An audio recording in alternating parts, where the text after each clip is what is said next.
Bueno, ahora sí, vamos a saludar con el general Luis Altamirano, ex comandante del Ejército Ecuatoriano. ¿Cómo está, general? Gracias por aceptar conversar con nosotros en esta mañana. Bienvenido.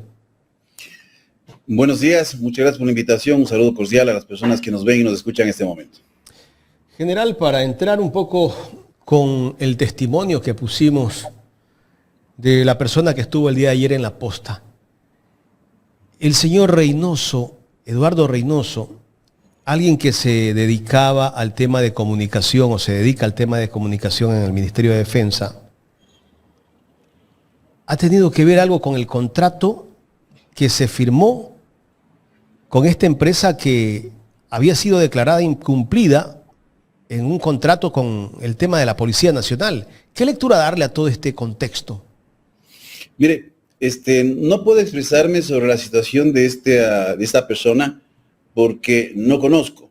Lo que puedo expresarme son de aquellos documentos que han sido exhibidos y que tengo la certeza de que son documentos reales que se han emitido y sobre esta situación que no es que ahora se conoce. Esto ha sido ya un secreto a voces, yo diría en el último mes, inclusive desde finales del mes de enero, por parte del sector militar. Aquí hay que diferenciar que una cosa son las Fuerzas Armadas en la responsabilidad que tienen en estos procesos y otra cosa es el órgano ejecutor al tratarse de bienes estratégicos, que es el Ministerio de Defensa Nacional. Y aquí existen graves situaciones que se dan desde el mismo proceso de contratación. Porque al tratarse de bienes estratégicos, porque hay un listado de bienes estratégicos que están definidos, debía haberse hecho bajo el marco jurídico del reglamento de bienes estratégicos. No le dice una persona que está viendo esto simplemente por un conocimiento casual, sino alguien que estuvo de director en planificación y gestión estratégica en 2 ocasiones, que ha manejado proyectos y que conoce los pasos desde la configuración de un proyecto, su aprobación, la colocación en presupuesto, su ejecución hasta el cierre del proyecto. Esto no es que lo he aprendido simplemente en un libro, son cosas que lo he vivido y de igual forma en las funciones de jefe de Estado Mayor y como comandante general del Ejército. Entonces eso ya genera una duda razonable por qué no se ocupó el canal que correspondía para la adquisición de un bien estratégico. Y la primera respuesta que puedo encontrar es porque la empresa ganadora no es de las empresas calificadas como proveedores del sector defensa. Y para ser calificado como proveedor del sector defensa es un riguroso proceso para asegurar, entre otras cosas, que sea una empresa que tenga una persistencia en el tiempo y experiencia, porque no podemos contratar a una empresa que cierre después de 2 años y si tenemos un equipo material, no tenemos las cadenas de suministro de repuestos, no tenemos la posibilidad de mejoras que se conocen como upgrades, es decir, no tenemos la posibilidad de compatibilidad con otros equipos que puedan ofrecer la misma empresa o empresas aliadas en una cadena de suministros mayor.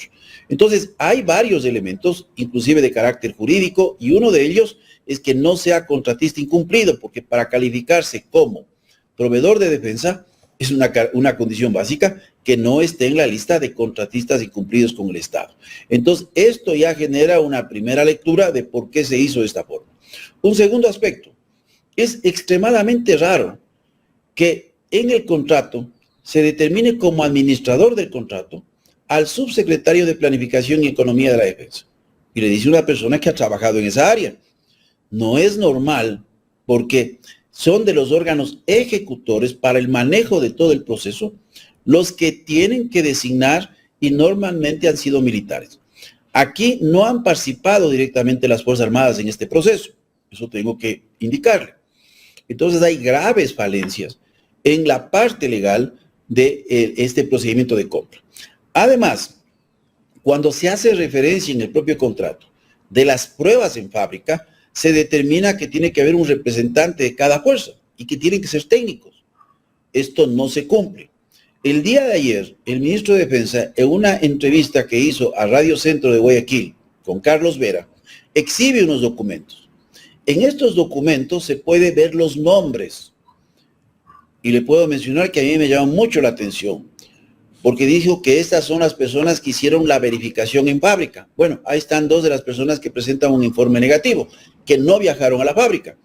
Y en ese mismo oficio está el nombre del ayudante de órdenes del señor ministro, que también me parece una cosa rarísima, porque ¿cómo puede ser que el ayudante de órdenes, que tiene una función específica, sea una persona que vaya al exterior, que no es un técnico, a recibir el material?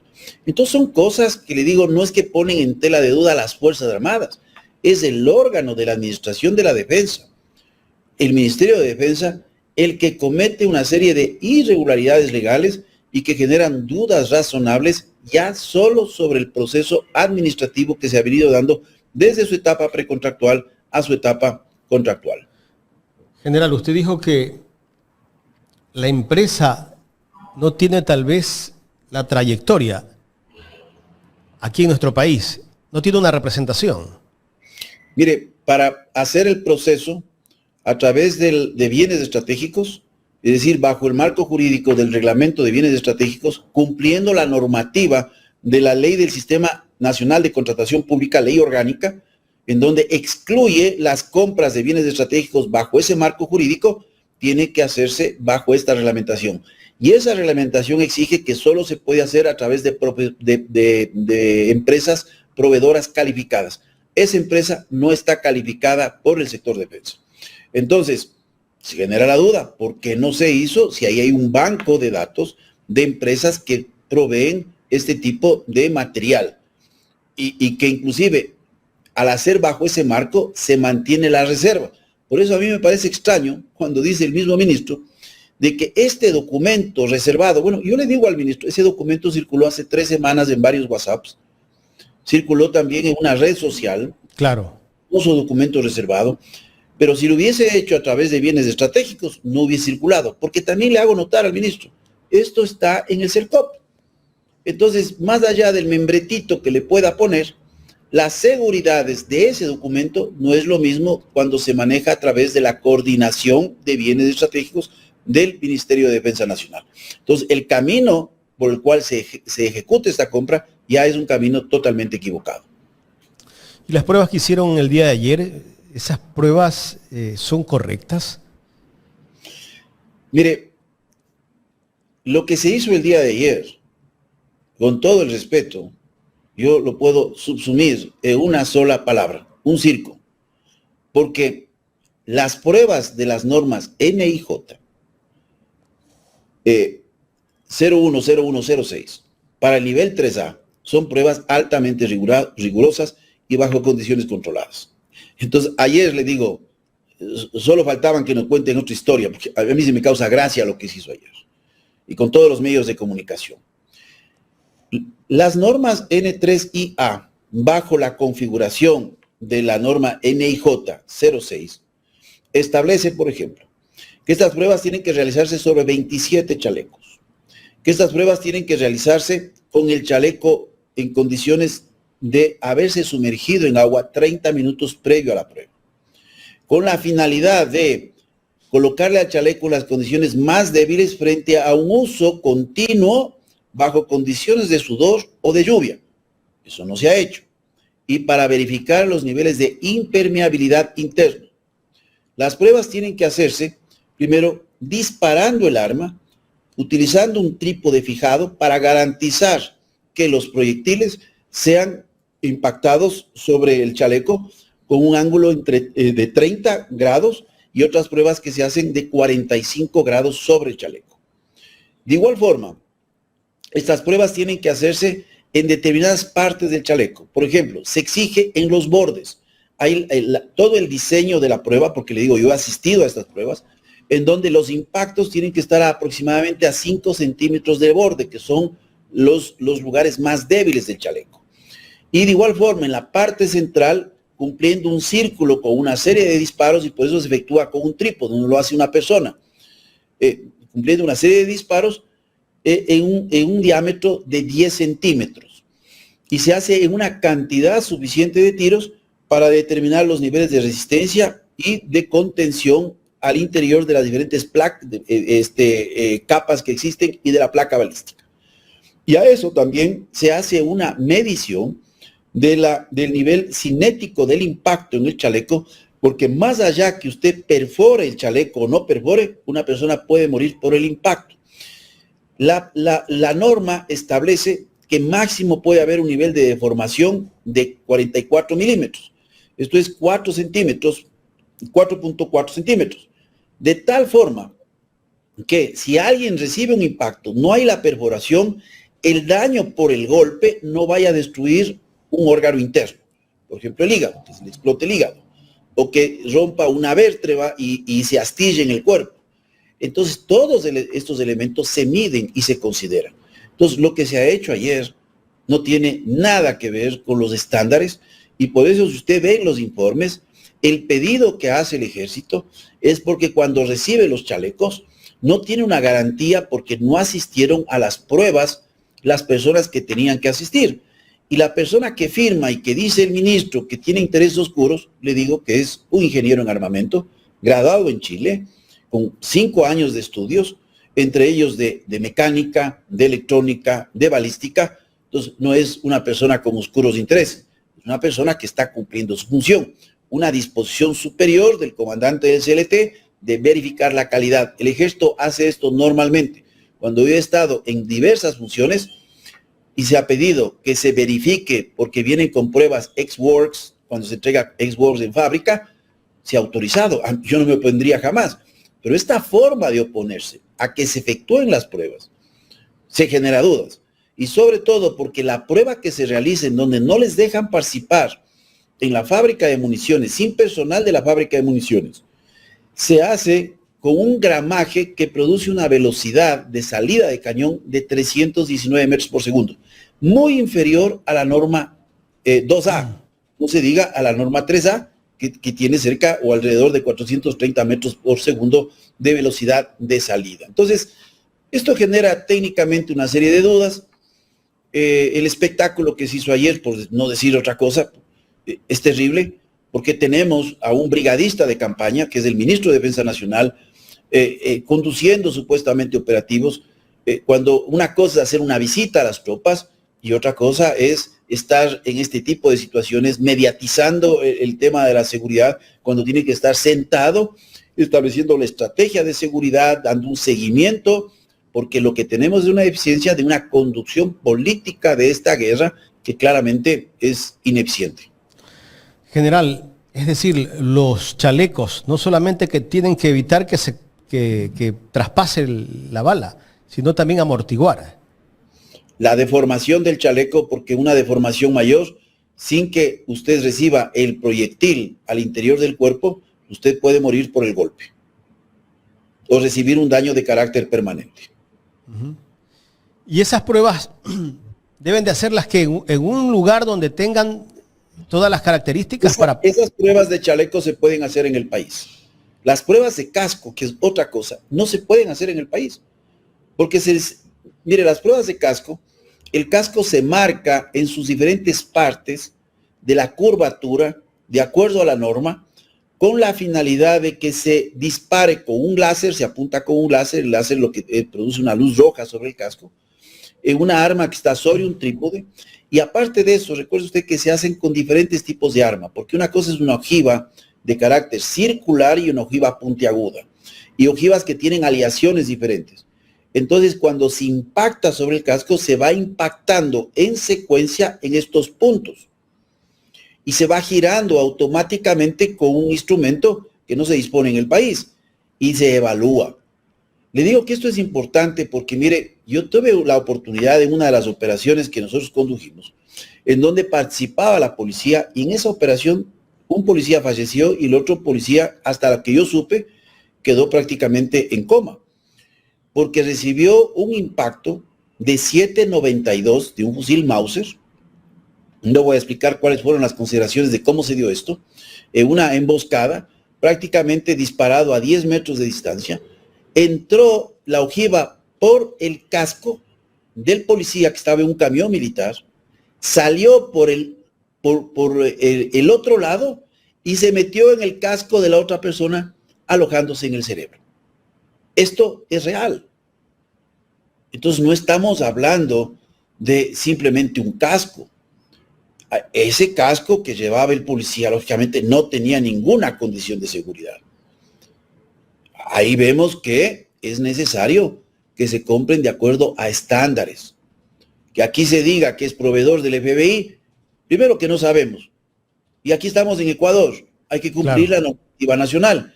Y esa normativa nacional establecía, primero, el canal correspondiente que no se cumplió, las pruebas en fábrica con personal que debía haber viajado y la necesidad que SLT también puedan efectuar por lo menos pruebas sobre los chalecos.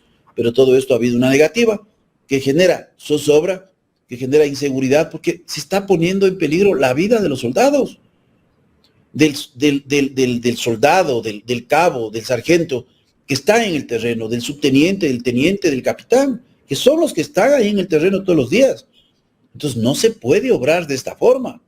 Yo sé que hay una preocupación porque el mando militar es el que ha requerido que se hagan estas pruebas. No todo el mando. Usted ya ve la actitud del propio jefe del Comando Conjunto, que debiera ser contraria.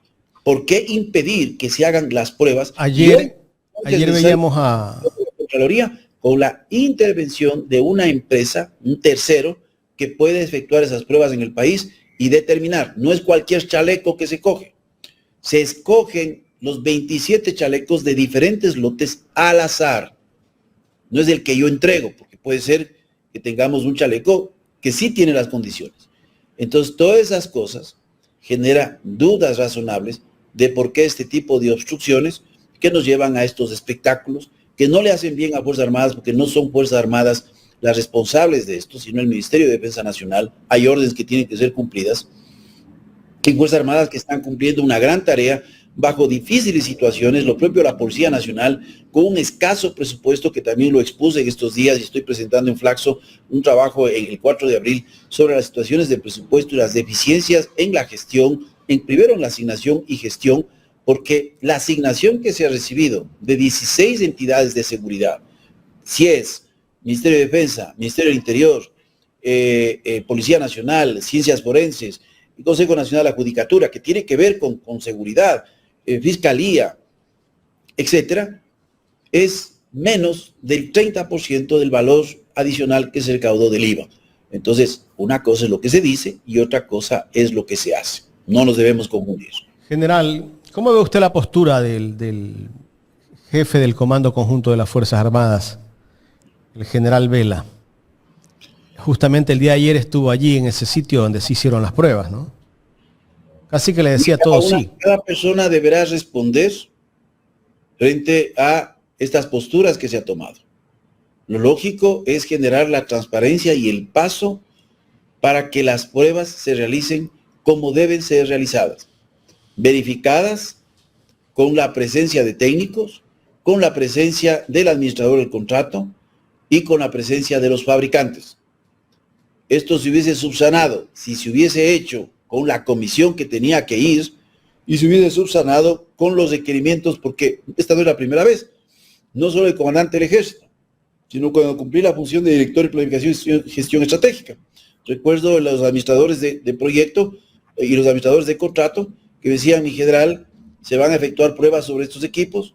Decía, claro, imagínense que yo en esa posición diga, no, es que las pruebas, dirían, oiga, ¿qué tiene que ver el general con este equipo? ¿Qué será que este equipo?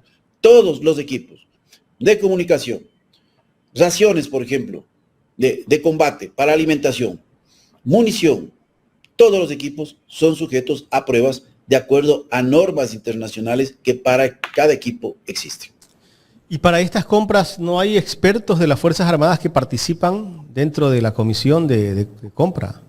Hay expertos que son del Servicio de Material de Guerra y dentro del Servicio de Material de Guerra tenemos ingenieros en armamento graduados en Argentina y en Chile, que son de las mejores escuelas. De la Politécnica Militar de Chile, que tienen una gran industria, tenemos personal graduado ahí y eso también tiene que ser una preocupación del mando de mantener la continuidad de la asistencia a este tipo, que no es lo mismo ser un ingeniero mecánico, ser un ingeniero electrónico, ser un ingeniero en robótica, que ser un ingeniero en armamento, que es una integración de una gama de conocimientos que le permite apreciar en toda su extensión la valoración de un material de guerra, las necesidades de mantenimiento, los costos del mismo, así como la verificación de los niveles de eficiencia y de capacidad que tiene un armamento. Ayer el ministro decía que esto se lo está utilizando políticamente. ¿Cómo lo ve usted? ¿Que está mal que haya salido a la luz un informe de parte de dos oficiales y que los acusa que tienen intereses oscuros, el ministro Giancarlo Lofredo, este par de oficiales que incluso le van a abrir expedientes, me imagino, administrativos dentro de las Fuerzas Armadas? Dudo que les abran expedientes. Tengo duda completa de eso. Estos oficiales no es que han actuado por su cuenta, han actuado por disposiciones del mando militar para la ejecución de estas pruebas. ¿Quién puede tener intereses oscuros en esto? Es el ministro, porque se ve claramente que el procedimiento ya tiene irregularidades y se ve también de forma clara en los documentos que muestra ayer en una entrevista que se lo hace a través de Zoom. Lo muestra y se puede leer los nombres y se encuentran dentro de esos nombres las personas que él descalifica. Entonces, yo no entiendo. Leyó el documento, ¿por qué la comisión se conformó de la forma que se conformó? ¿Por qué no hubo técnicos en material de guerra? O en este caso, por la situación de gravedad, un ingeniero en armamento, que eso es lo que debió haberse evidenciado. ¿Por qué se nombra de administrador de contrato a alguien que no tiene conocimiento alguno, ni siquiera de proyectos para el manejo en el sector público y que esté ligado a los canales logísticos de provisión? Genera dudas razonables. ¿Quién ha estado mediatizando la seguridad? Es el ministro.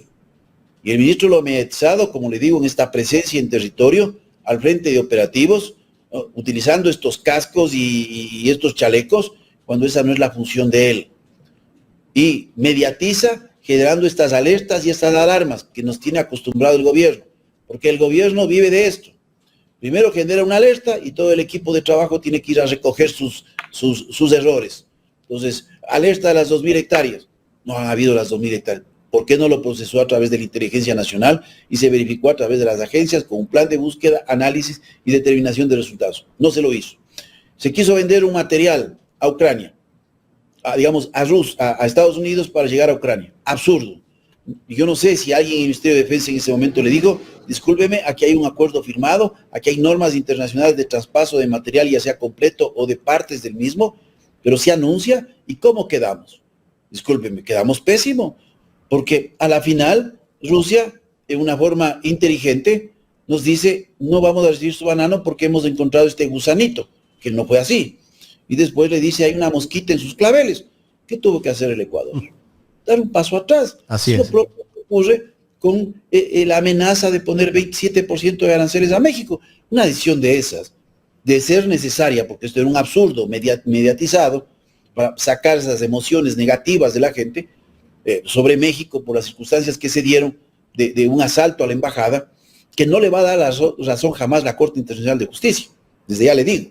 Pues ahí estamos gastando, la asesoría creo que cuesta $5 millones, gastando en un hecho que nadie nos va a dar la razón, porque el día de mañana podríamos tener que se le ocurre a Irán ingresar en una embajada y decir que eso es por legitimidad. No, entonces este tipo de situaciones tienen que medirse. Las responsabilidades de estos anuncios tienen que medirse. Entonces nos coloca en una situación grave. Los 27% de aranceles, si lo iba a hacer, reúnase con el ministro de Agricultura y Ganadería para ver qué tipo de efectos puede tener, reunirse con el ministro de la Producción, reunirse con el SRI sobre términos de afectación de recaudaciones, reunirse con trabajo para ver los impactos que puede tener en el sector productivo. Son reuniones de staff. Pero aquí el presidente nos da unos anuncios y después hay que ir a ver, como este anuncio que se ha hecho de las fuerzas especiales, donde tuve un programa en donde me di cuenta que el periodista no había comprendido bien lo que se requería de la presencia de fuerzas especiales, y después tiene que ir a resolver la canciller el pedido del presidente cuando tiene que esto que trabajarse en reserva, haberse abordado en el Consejo de Seguridad Pública del Estado y hacerse el anuncio cuando haya algo claro, porque esto ya va más allá de la cooperación. Posiblemente ahí sí requiere una autorización de la Asamblea Nacional por un tratado militar. Por eso el comunicado, digamos, la resolución de la Asamblea Nacional simplemente es un saludo a la bandera, porque a la final el presidente, sin ese comunicado o resolución, podía hacer lo que la Corte Constitucional ya estableció en términos de cooperación con otros países. Ya en la recta final de este diálogo, general, ¿usted no cree que esto de traerle estas fuerzas especiales para que vengan a combatir el narcotráfico o el crimen organizado, no es como faltarle el respeto a las Fuerzas Armadas y a la Policía Nacional por parte del propio gobierno? Y lo que llama la atención es el silencio también de las Fuerzas Armadas. Mire, cuando se dice este término, ni siquiera se ha analizado por muchas personas que hacen opinión. ¿Qué significa? Si yo traigo un panadero, es para que haga pan. Si yo traigo un médico, es para que cuide mi salud. Si yo traigo fuerzas especiales, es para que ejecuten operaciones especiales. Como neutralización, que es la captura de líderes o eliminación de líderes más bien, de crimen organizado, o la destrucción de instalaciones, o laboratorios, etcétera, etcétera. Yo traigo para hacer infiltración encubierta, o para hacer reconocimiento que puede desencadenar en combate. Los traigo para hacer rescate de rehenes o rescate de agentes detenidos del Estado. Los traigo para operaciones de rápida respuesta frente a crisis, para operaciones de interceptación de cargamento que tienen riesgos de daños colaterales. Entonces, ¿qué le vamos a decir a la UNACE? ¿Qué le vamos a decir al GIR? ¿Qué le vamos a decir al GOE? Unidades de la Policía Nacional altamente eficientes. ¿Qué le vamos a decir al GEO, antiterrorista de unidad del ejército altamente eficiente? A los grupos de fuerzas especiales, a las unidades de combate urbano. El ministro tiene que pensar en esta asesoría que ni siquiera se trabajó al interior del ministerio, en el Ministerio del Interior, de que este tipo de anuncios nos coloquen la postal de lo que se llama intervención por invitación, de casos como los de Mali, de casos como los de Somalia. Es decir, una situación, y disculpe, sin peyorizar, pues usted conoce las condiciones históricas del continente africano, de africanización de nuestro paisaje. Entonces, todo esto se mide cuando se trabaja la política pública y cuando se toman decisiones, no cuando alguien se despierta medio malhumorado y se le ocurre, hagamos esto para que esto genere impacto a través de esta infocracia que vivimos, en donde se vive de narrativas y a la final nada se concreta. Eso es lo que estamos viviendo este momento. General, quiero agradecerle por el tiempo que nos ha brindado para conversar en esta mañana aquí en Ecuador en Directo. Muy amables ustedes por la invitación. Estoy a las órdenes. Gracias al general Luis Altamirano, excomandante del Ejército Ecuatoriano, conversando con nosotros aquí en Los Especialistas de Ecuador en Directo.